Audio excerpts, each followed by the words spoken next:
Tanya from the 8th of Iyar, continuing with the mashal and the explanation of the Alter Rebbe about Hashem's love for the Jewish people. So let's continue.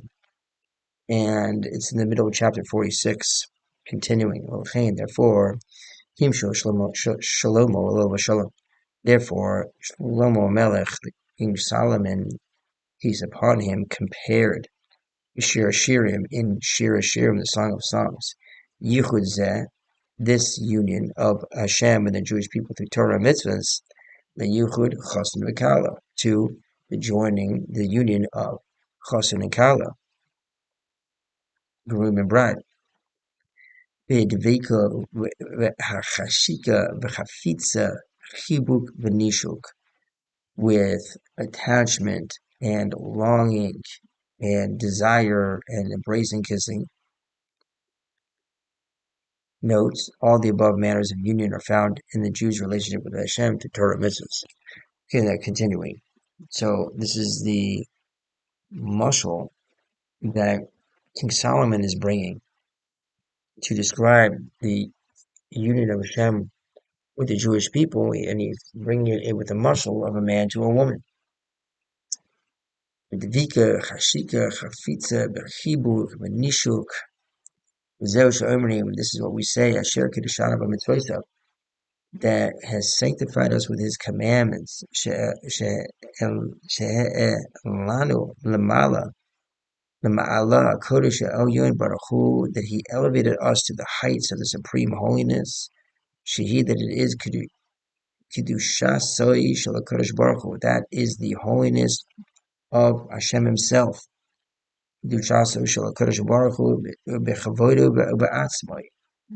Hashem brought us to join with him in his holiness, in his glory, and in his being.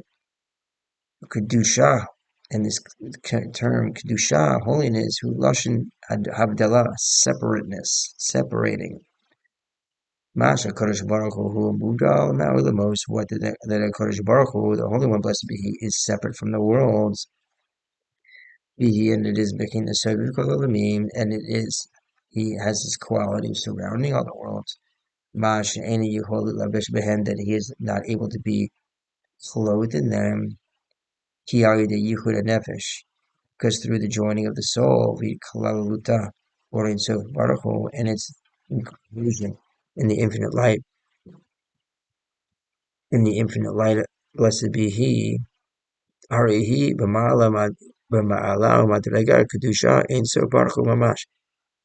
That the soul joining and inclusion in the light of Hashem is a leveling and quality and level of the holiness of the infinite one, blessed be He, literally.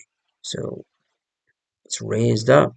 Since that it is joined and it is included by in him, Yisbarach, blessed be He, value and they become entirely one. They become one. This is what it means. Be for me holy, ki kadosh ani Hashem, because I am holy. And I separated him, you, min ha'amim, from the nations, that he would lead to be mine. And the verse says, Va'asitim et kol mitzvosai v'yitim kadoshim Elohechem ani Adonai Elohechem, and va'atitim et kol mitzvosai, you will do all my commandments, v'yitim kadoshim, and be is holy, Elohechem, to your God. Ani Hashem Elohechem, I am the Lord your God. Yirush, meaning ki ayudei kiyum mitzvahs, through the fulfillment of mitzvahs, harini Elokah shelachem, behold, I become your God. Kamod, like it says, Elokei Abraham, Elokei Yitzchak, the God of Abraham, the God of Yitzchak, etc. Shenikra Kain Bibnei Sha'avos Hayu Bechinas Merkava Lo Yisbarach. So Hashem is called by the patriarchs, the God of Abraham, for example, because the patriarchs were in the level of a chariot for Hashem, blessed be He. And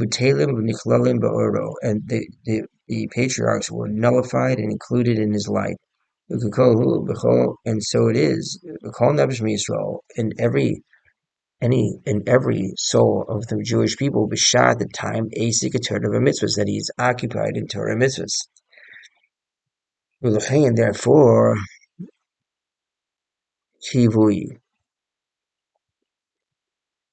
Hayivu Rebbeinu Zichrono Livrocha, our sages of blessed memory obligated us akum to get up la'amoid and to stand b'nei kol asik b'mitzvah before anyone is involved in a mitzvah.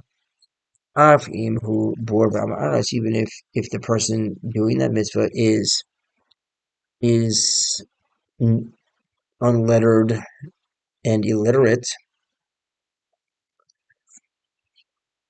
and yet person is commanded to stand when he's involved with the mitzvah. Why? Because mipnei havaya, because of Hashem, Kodesh Baruch Hu himself, Hashoichin, who dwells in mitlavesh and is dressed up, b'nafshoi b'shazu, in his soul at that time. Rak she'ein nafshoi merageshet, and even though he doesn't feel it.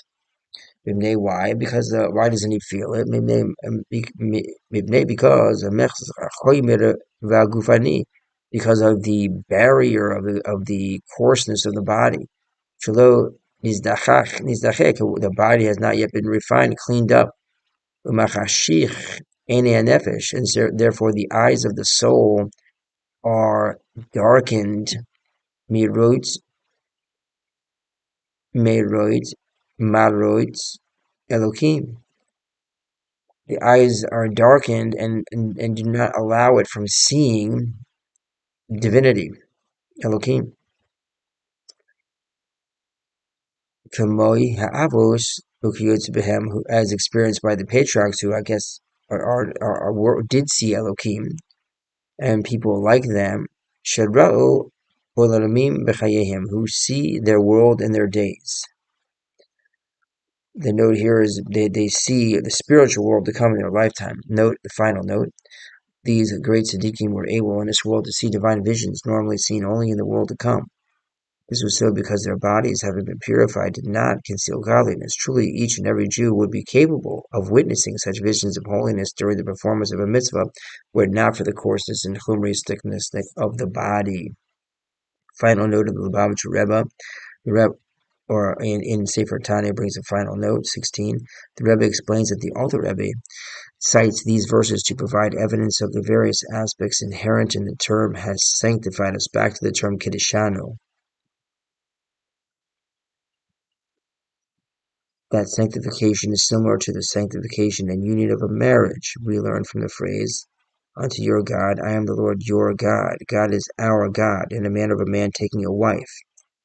Therefore, she becomes his wife. The second form of sanctification, the concept that Jews are elevated into supernal holiness, God's essential holiness, and sanctified in the sense of being apart, is understood from the first verse as follows: the words, and you shall be holy unto me. For I, the Lord, am holy, indicate that the Jew's sanctity is bound up with Hashem's holiness, supernal holiness. The concluding words, and I have separated you from the other nations, you be mine, indicate that sanctity which entails being separate and apart. And that concludes Tanya for Thursday, the 8th of ER. Whew, powerful last few days of Tanya. See you on Friday.